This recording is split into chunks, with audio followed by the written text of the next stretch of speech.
Hola, soy Steven Navarrete, estudiante de la carrera de fisioterapia, y hoy voy a dar a conocer cómo son los desgarres musculares, en este caso en esta zona en los isquiotibiales. Caso 1.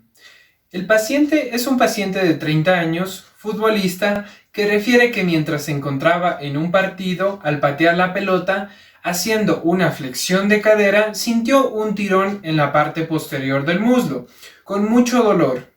Acude al médico y al realizar una ecografía, su diagnóstico se da... Bueno, como inicio sobre el desgarre muscular, ¿cuáles son las causas? En este principal, para los isquiotibiales una de las principales causas es el déficit o un débil calentamiento. Hay personas en las cuales no realizan un calentamiento previo a cualquier actividad, en este caso el fútbol, que nuestro paciente ha realizado, no calentó de la forma adecuada o no realizó un calentamiento que sería prácticamente de unos 15 a 20 minutos antes de iniciar su partido de fútbol.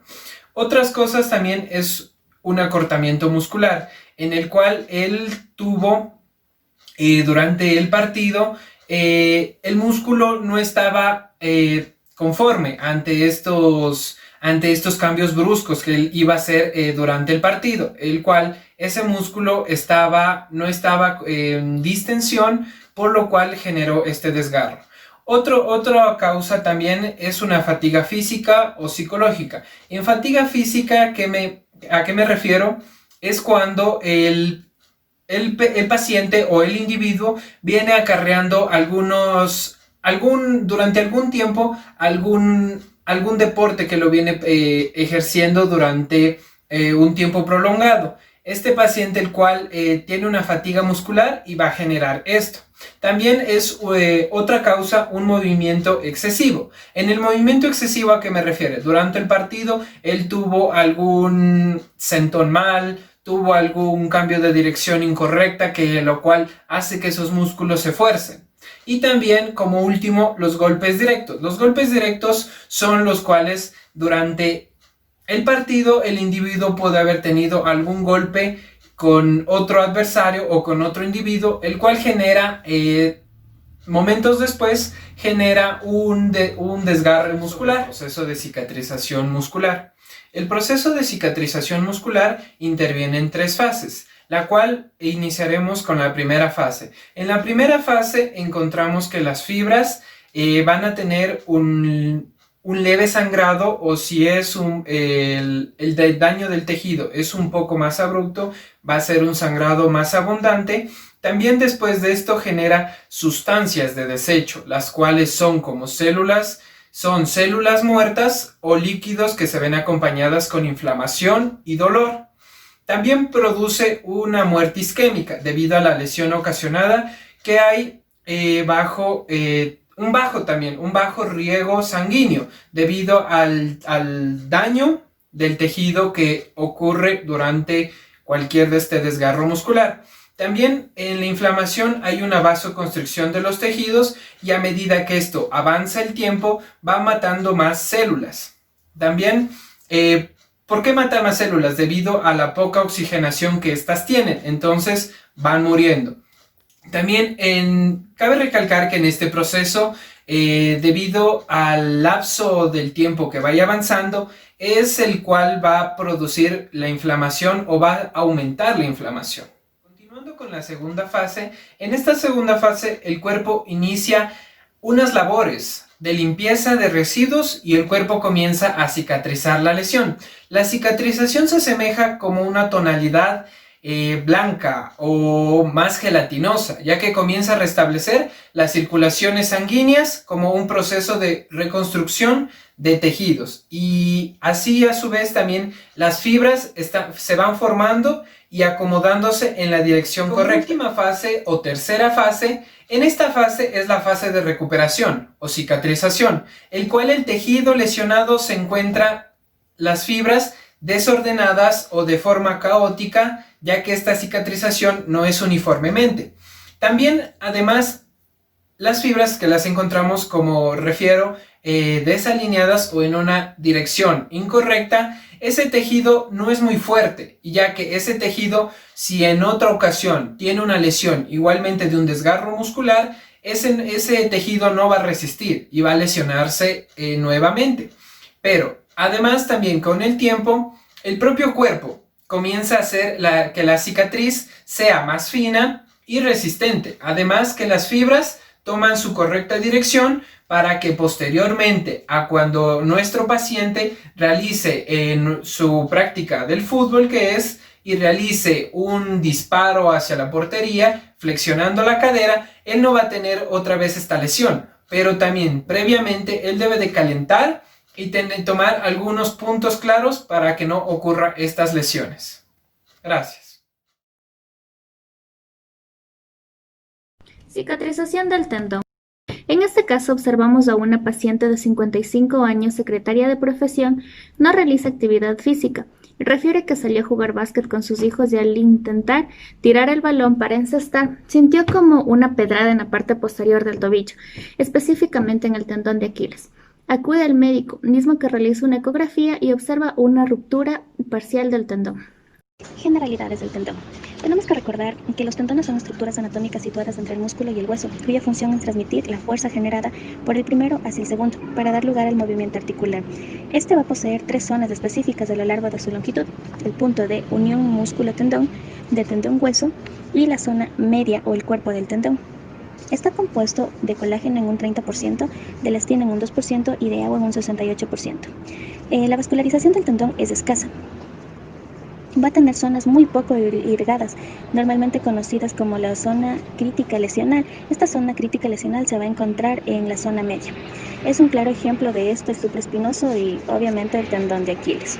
Por lo general, la vascularidad del tendón es más deficitaria en los hombres que en las mujeres y disminuye con la edad y la sobrecarga mecánica.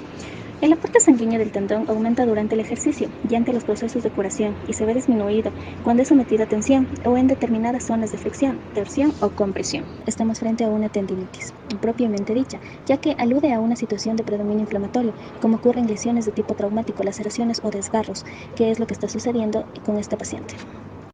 Para que este tendón vuelva a estar en un estado óptimo va a pasar por 3 fases. La fase aguda inflamatoria, que se va a producir entre el día 1 y 7. La fase proliferativa, que se va a producir desde el día 2 hasta la 6ª semana. Y la fase de remodelación, que se va a producir desde la 3ª semana hasta los 12 meses. Fase aguda inflamatoria. Esta fase se va a dar inmediatamente después de la lesión, a nivel de las capilares y vénulas.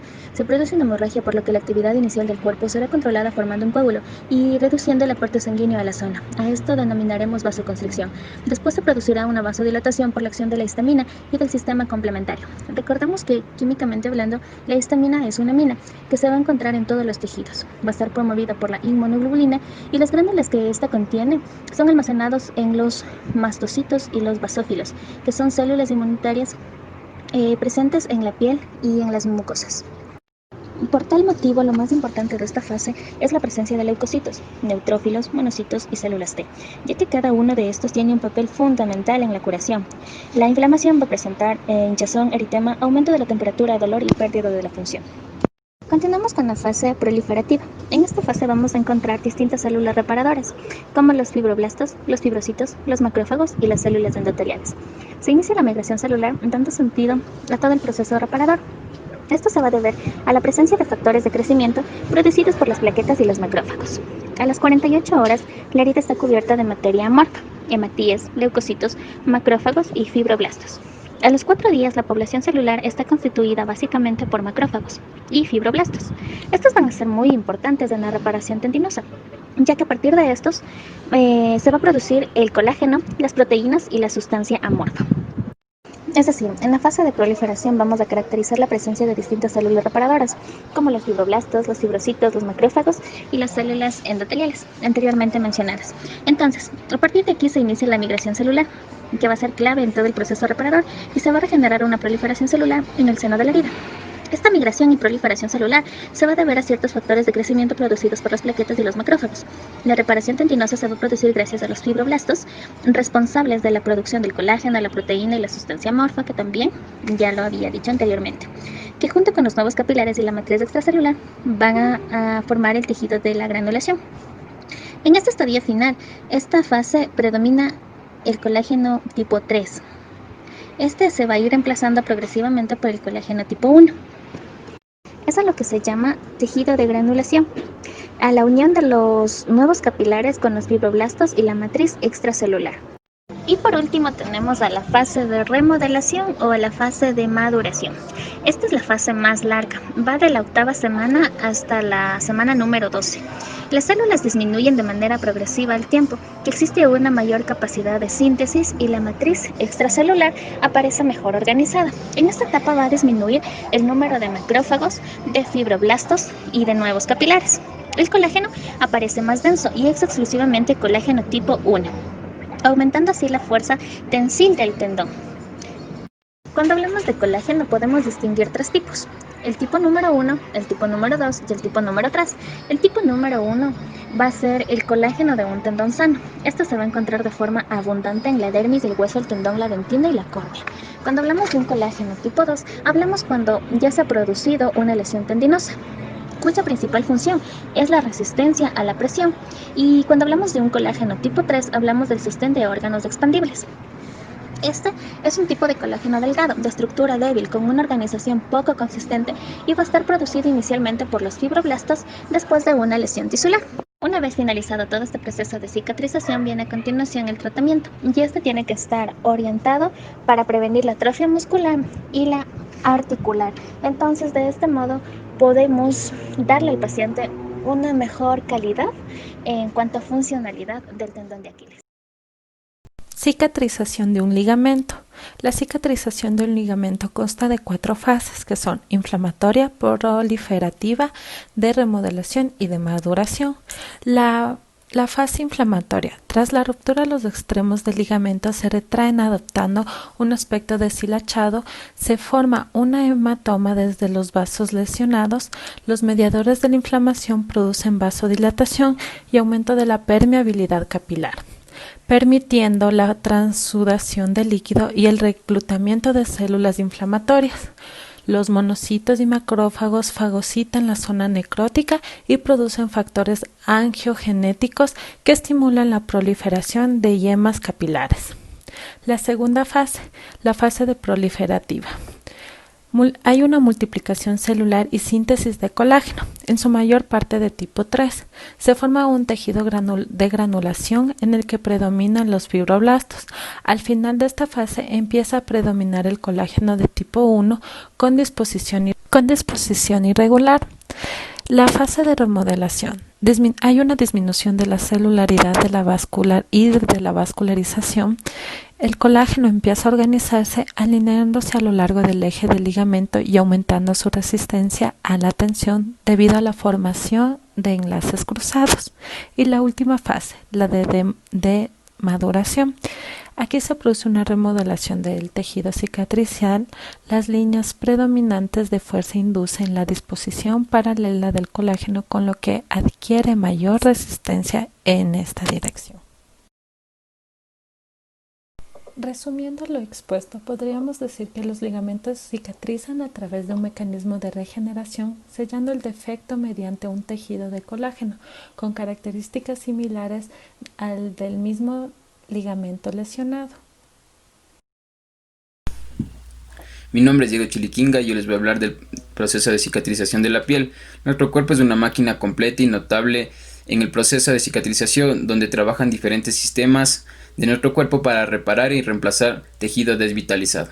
Cuando la piel se lesiona, nuestro cuerpo pone en movimiento una serie automática de eventos denominadas cascada de cicatrización, que esta se divide en 4 fases. La primera es la coagulación, la segunda es la inflamación, la tercera es proliferación y la cuarta es la maduración.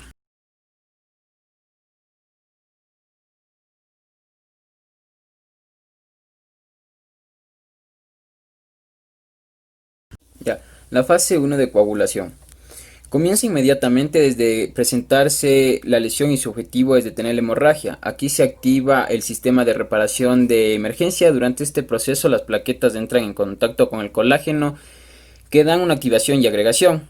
Aquí inician la información de una malla de fibrina fortaleciendo los grupos de plaquetas para formar colágeno estable Todo esto se da gracias a la trombina, que es una enzima.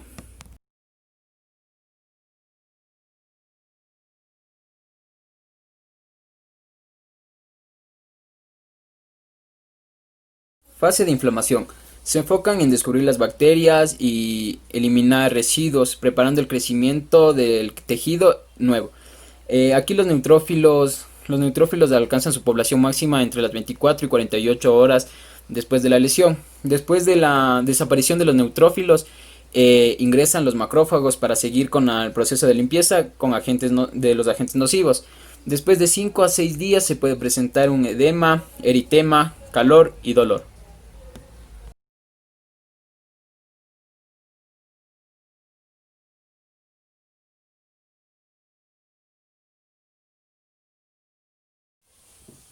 Fase de proliferación. Aquí el objetivo es regenerar el tejido y cubrir la herida. Se representa en 3 etapas. La primera es regenerar el tejido de la herida. La segunda es contraer los márgenes de la herida. Y la tercera es cubrir la herida. En la primera etapa comienzan la formación de nuevos vasos sanguíneos. En la segunda etapa se contrae y tira hacia el centro de la herida. Y en la tercera etapa comienza una migración hasta que la herida se cubra. Esta fase se da entre los 4 y 24 días.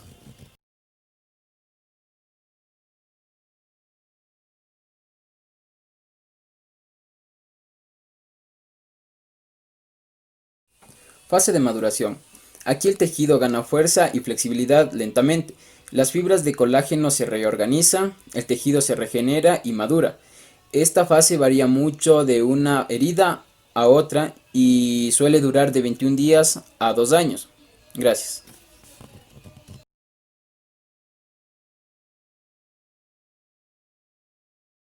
Buenos días, profe. Buenos días, compañeros. El día de hoy yo les voy a explicar sobre el proceso de cicatrización del hueso.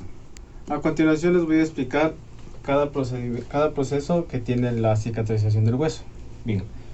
Como primero tenemos desde el momento de la fractura del hueso. Como ustedes pueden ver, está fractura separada en 2 partes. Desde el momento de la fractura, esto dura más o menos de 2 a 3 semanas. Comienza por el sangrado del hueso. Se comienza a formar lo que es la fibrina. ¿Qué significa la fibrina? Que es la combinación de la sangre con el oxígeno. Adicional de eso tenemos la alcalosis, que esto va a referir a la persona que se fracturó, el paciente, un edema o dolor o lo que son calambres. Alcalosis que hace que también favorezca el proceso de la coagulación de sangre de lo que es de la fractura. Luego viene lo que es la vasodilatación y la vasoconstricción. En la vasoconstricción tenemos que los vasos sanguíneos se hacen más pequeños y por ende evitan que llegue cualquier agente peligroso hacia la parte dañada del hueso. En la vasodilatación se expanden y permiten que llegue de forma más rápida y efectiva los 3 actores que van a ayudar en el proceso de lo que es la cicatrización y más que nada en la parte de la reconstrucción también y a detener el sangrado. Tenemos los macrófagos. Los macrófagos se van a encargar de comer todo lo que son células dañadas que ya no deben de estar en la parte de la fractura. Y a continuación los otros 2 actores son los linfocitos y los leucocitos, que se encargan de proteger la zona de la fractura de infección y aumentar las defensas para que tenga una excelente consolidación del hueso. Bien. Tenemos lo que es el callo blando. Para esto vamos a borrar. Bien, aquí lo que vamos a hacer es como una plaquita más o menos, un óvalo. Bien, entonces una vez que tenemos aquí nosotros el callo blando, esto va más o menos de la segunda a la tercera semana, se produce lo que es el coágulo ya de la sangre, deja de aparecer. Y aparecerán lo que son la cápsula del callo blando. Dentro de aquí, todo lo que está aquí adentro, están los macrófagos y también van a actuar los osteoclastos y los osteocitos que se van a encargar de la reconstrucción de la zona de la fractura. Todo esto va a estar así cubierto, y aquí adentro va a estar actuando lo que son los macrófagos, los osteoclastos y todos los osteocitos para que pueda tener una mejor regeneración. Después de la cuarta a la sexta semana tenemos lo que es el callo duro. En este callo duro va a encargarse más que nada de acumular todo el trabajo que se vino haciendo anteriormente. Una vez que esto ya está hecho, tiene que sintetizarse lo que es la parte del hueso, tanto con el calcio. Entonces aquí se va a formar una placa. Bien, en esta placa todavía va a estar actuando lo que es el macrófago también, y los osteoclastos y los osteocitos. Ahora llega la parte de la remodelación. El hueso termina el proceso de lo que es de remodelación para luego consolidarse y desaparecer todo lo que es el callo óseo en este caso, y viene lo que es el nuevo tejido. Entonces se vendría el nuevo tejido y formará lo que es el hueso definitivo. Entonces todo lo que era la placa, las T, ya no van a estar aquí. O sea, se va todo lo que estuvo infectado, lo que estuvo dañado, desaparece, para que posteriormente se compacte de mejor manera el hueso. Entonces va a depender mucho del proceso que tuvo para que tenga una excelente remodelación. Como ustedes pueden ver, el hueso va a compactarse de mejor manera, ya no va a estar como está aquí, ustedes como vieron anteriormente, fracturado.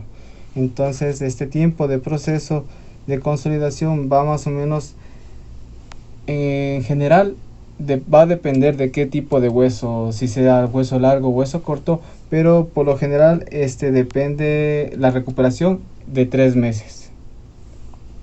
Bien, eso ha sido todo lo que es el proceso de cicatrización del hueso. Muchas gracias por su atención y nos vemos en la próxima.